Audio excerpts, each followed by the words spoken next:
Well, he liked a crowd, so this is good. Okay. I'm going to begin with some business at hand so that the remainder of the service can focus on remembering Brian and his spirit.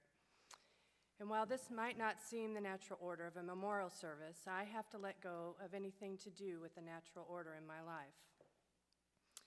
As we all know, Brian was struck and killed while walking in a crosswalk in Lexington. And while the details are not known, it is known that the driver failed to yield the right-of-way and was inattentive, as stated in the police report. And while this certainly bothered me, I have also been told by multiple people how dangerous this particular area of Lexington is, with reports of multiple other wrecks in this area and a near miss of a child in the same crosswalk. So I started to do some research on pedestrian safety and started reading the Federal Highway Administration's website on pedestrian and bicycle safety, and here's a snippet of what it says. The primary purpose of pedestrian and bicyclist research is to reduce injuries and fatalities by better understanding the causes of pedestrian and bicyclist fatalities, by identifying and evaluating potential safety improvement measures to foster public awareness of pedestrian and bicycle safety matters, and to provide resources for use at the national, state, and local levels. 2008 pedestrian safety facts indicate that the size of pedestrian and bicyclist safety problem in the U.S., 4,378 pedestrians and 716 pedicyclists were killed in traffic crashes. 69,000 pedestrians and 52,000 pedicyclists were injured in traffic crashes. On average, a pedestrian is killed almost every 2 hours and injured every 8 minutes. 12% of all pedicyclists killed were between the ages of 5 and 15 years old.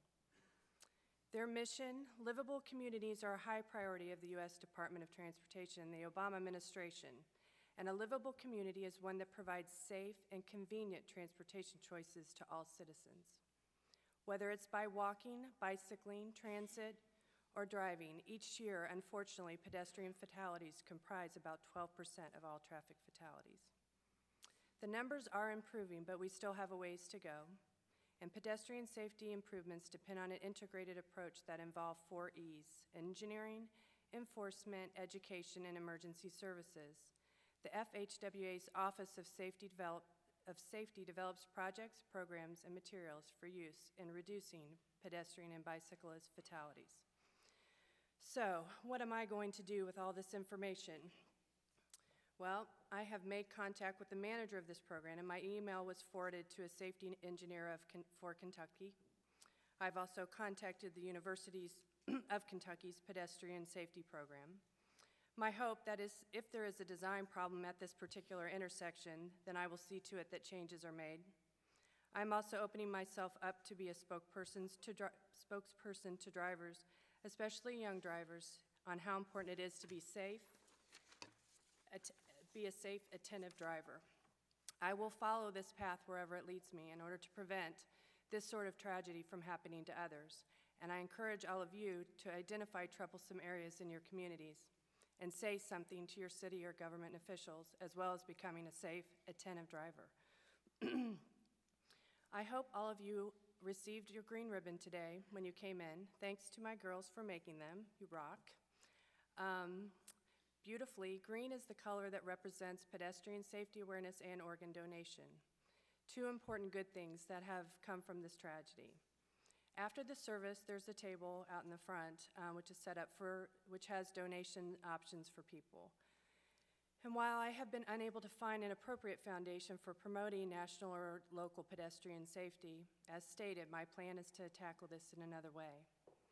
But you will find memory cards for Brian from the Kentucky organ donor affiliates, and I encourage you to join Brian in becoming an organ donor, either in Kentucky or wherever you live, and further information will be shared later in the service. There is also information on VH1 Save the Music. As most of you know, Brian loved playing music either on stage or around the campfire or at home. Our music and arts programs are suffering in schools, and especially for underprivileged children, and we all know how important it is for children to have opportunity to explore the arts for not only their musical and art development, but also for academics. Brian played music from an early age, and it helped to shape him as a person. Others deserve this opportunity, so please look over this information. And considering supporting this program, it's important.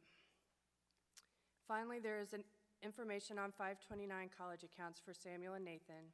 There have been many requests for this, and we are very grateful. My boys will reap the benefits from these contributions for the rest of their lives. Okay, in keeping with the unnatural order of things, I'm going to go to my gratitudes next. During Brian's time in the hospital, only one of the things that kept me sane was to notice my gratitudes every day, despite the unthinkable situation I was in. And at the end of the day, it is about the people in your lives. So here's my gratitudes. For my higher power, for Brian and our 17 years together. In the words of Jerry Joseph, I see you shine, baby, you sparkle. For Samuel and Nathan, who I get to continue experience Brian, with their loving, dynamic, and even sometimes quirky personalities, and simply for them every day. For Sadie, for my family, for my sister Lisa, my rock. And I'm just going to keep it at that, as that could probably take the rest of the service and a few drinks at the reception. For my sister Megan, my baby sister, who I'm very proud of. For my parents, Dennis and Sandy, who came to my rescue again. For Brian's parents, Fran and John, who have walked next to Brian and I throughout those 17 years and were by my side throughout many difficult situations and decisions the past few weeks. For Grandpa Music, for sharing his musical talents and inspiring Brian to pursue music, who then in turn inspired Samuel and Nathan, and for teaching a young girl about dinner dates and tongue sandwiches. For Mike, my bro I never had, the wall. For Shannon, my jackal, the wall. For Tricky, my financial consultant and CEO, Brydog was always happy to have you in his life. For Erica, Nolan, and Joseph, Uncle Billy Goat loved you very much. For Claire, Jack, and Kate, for your strength and love for Brian, myself, and Samuel and Nathan is pure and amazing. For the Chicago Seyers and Needhams, your love and support has extended throughout the family.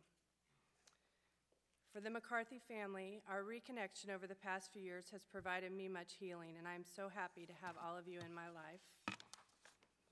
Now for my girls, for Carolina, my pretend wife,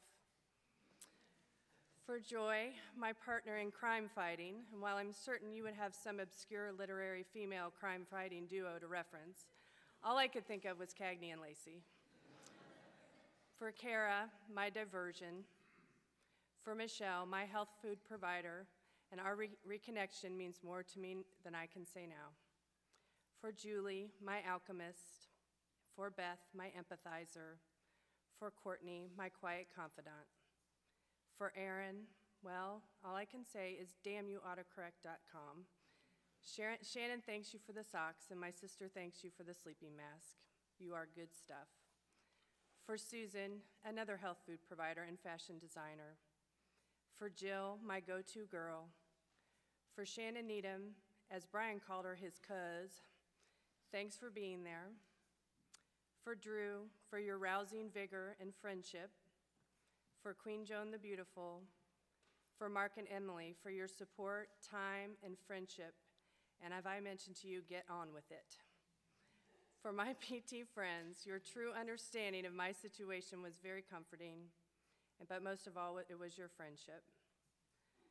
And to the boys, for Albert, my organizer and techno genius, wink, no need to tell you that he loved you, and so do I. Lennon, my merchandiser, kayak leader, energy provider, and Brian's playmate. For Ed, my lawyer consultant for lawyers and friend.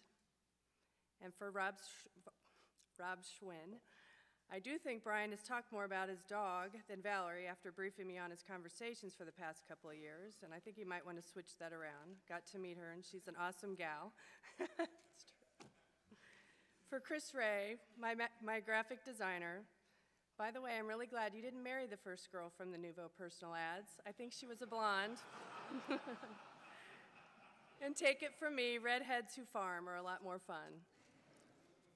For Chad and Barb, for your support and wonderful books you sent me, and I'm very thankful we had John Butler Trio with you. For Packy, my jerky maker, and I hope you got the recipe right.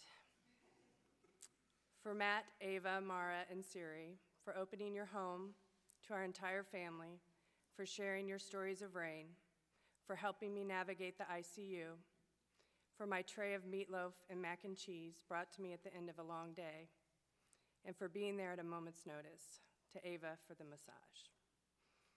For Mr. Rogers, Dr. Dreamy, Justin Timberlake, Meg, and the entire staff that took care of Brian at UK Hospital, especially for Mr. Rogers. For the Kohler family and their support and understanding. To my employer, VNA Nazareth Home Care, who has been more than generous, allowing me time off, monetary support, and as well as friendship from all my coworkers. I love being a physical therapist and will look forward to returning to that after the end of the year. For the entire community that has supported me and the boys with Facebook postings, emails, texts, cards, letters, artwork, and gifts. It has helped me through some very dark times. Like most people, Brian and I struggled with God and how life started. A good friend of mine had shared a book with me called Conversations with God, An Uncommon Dialogue by Neil Donald Walsh. The format of the book is Mr. Walsh asking God questions and God responding through writing. And I shared it with Brian. I told him that it was one of the first books that made sense to me in regards to my understanding of God and how life began. And I couldn't get it back from him, and he finally just ordered one for himself on Amazon, apparently a favorite website of his. It discusses many areas of life, from self to accidents to the state of our planet. But the main message that I got was summed up on page 56. God said, "Love is the ultimate reality. It is the only, the all. The feeling of love is your experience of God. What you most fear is what will most plague you. Fear will draw it to you like a magnet. All your holy scriptures of every religious persuasion and tradition which you have created contain the clear admonition, fear not. Do you think this is by accident? The laws are very simple. 1, thought is creative. 2, fear attracts like energy. And 3, love is all there is. This has been a spiritual journey for me." Now Samuel and Nathan are going to say something.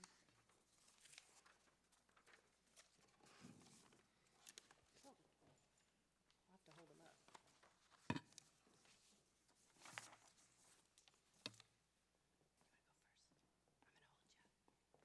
Can you do it? This one. The great things about Dad. He likes Angry Birds. He likes football. He's a very nice guy. I like it when he talks to me. He fixes stuff that I love. He'll say funny things like, "You're a little crooked banana." He cheers for the Colts. He will always know I'm thinking of him. He has really good favorite colors: blue, purple, green, red, orange, yellow, bronze, gold, and silver. You got him. 10, he loves me a lot. Very good job.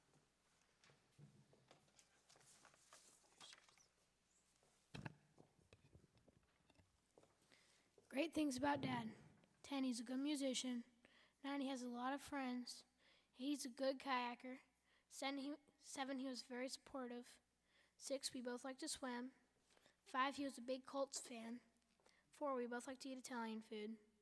3, he's shown love for our family. 2, he would make the best pizza on Christmas Eve. And 1, he was one of the best people who ever lived. Very good. Good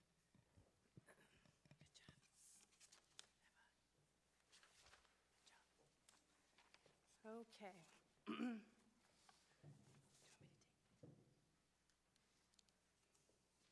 So when I was preparing for this and I was going through Brian's things, I found his songbooks, little spiral bent up notebooks, really. And out of it fell this. And it's called the 23rd Psalm for Jazz Basses. And it's from David Seyer, we're not really sure. Sayen, so I understand how that guy feels. It goes like this. The Lord is my drummer. I shall not rush. He maketh me lay out in tasteful places. He leadeth me beside cool meter changes. He restoreth my one. He leadeth me in the right repeats for his name's sake. Yea, though I read through the trickiest road maps, I will fear no train wrecks. For you are with it, your ride and your snare, they comfort me. You setteth up a solo for me in the presence of mine guitarists. You anointeth my lines with drive, my groove overflows. Surely good feel and swing will follow me, all the tunes of each set, and I will dwell in the pocket the whole gig long. Amen.